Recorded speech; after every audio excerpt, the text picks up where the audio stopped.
Hey guys, Tech Flash here. So I got my hands on the iPhone 13 and I wanted to do a quick unboxing, mostly because I was particularly interested to see what this pink color looked like. To me at least, it didn't look pink, more of a rose cream type color, kind of what we had on the older iPhones like the iPhone 7. Here on the box as well, the iPhone logo also looks more of like a metallic rose color, so I thought I'd do a quick unboxing and see for myself, and also talk a bit about the value for money that we're getting here. The variant that we're getting today is actually the 128 gig variant, and opening up the box straight up we see the phone itself, and I gotta say that in real, the pink actually looks a lot better in person as compared to what we've seen on pictures and videos. This is actually very close to the rose gold that we had before, which is a very subtle, non-flashy color, and if you look at the frame, it's actually more prominent and looks very close to the rose gold color that we saw in previous generation iPhones. The back doesn't really show the true color of what this phone is, and the shade even changes depending on the lighting you're in. From far away, this actually even gives kind of like a cream, almost off-white color. So again, depending on what type of lighting you're in, the color is also going to change. Next, we have the camera setup, which is the main distinguishing factor this time. The camera system is now a little bit bigger and diagonal to make more room for the better and upgraded camera, because now the iPhone 13 has the same camera system that we saw in last year's iPhone 12 Pro. And because of this, I would say that the regular iPhone 13 may as well be the phone that brings the best value for money. Additionally, all entry-level iPhone 13s are starting to come with 128 gigs of internal storage instead of 64. 64 was just too low, and 128 is, in my opinion, just about enough where you don't immediately have to worry about buying additional storage. On the front, we have pretty much the same display as last year's iPhone 12, but this time with a smaller notch and a bit more brightness. As far as the refresh rate is concerned, the regular 13 unfortunately is still stuck with 60 Hz. 120 Hz is only available on the Pro variants of the iPhone 13. Nevertheless, all of the iPhone 13's lineup now come with the A15 Bionic chip, which means that the performance more or less is going to be about the same across the board. Although if you are wondering, the main difference in performance may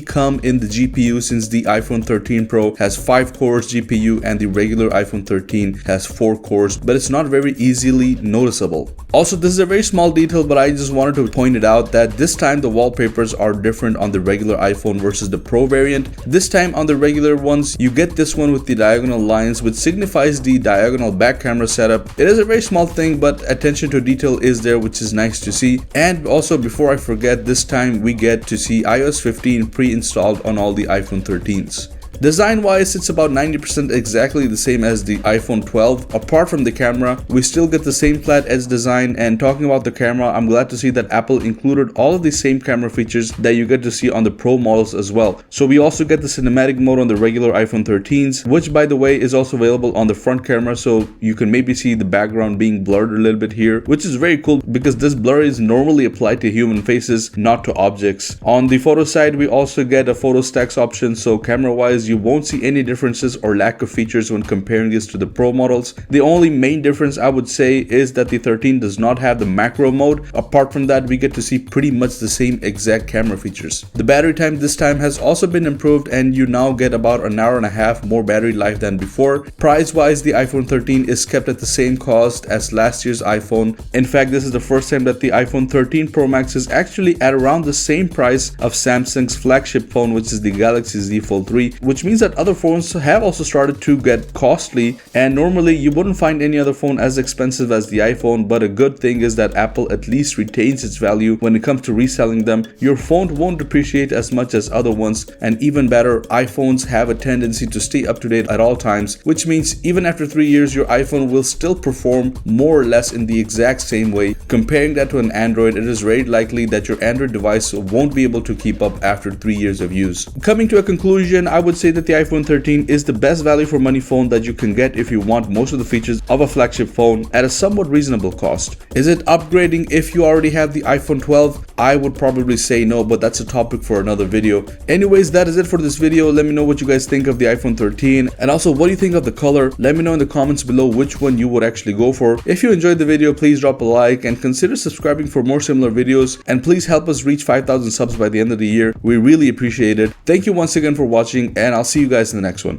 Peace out.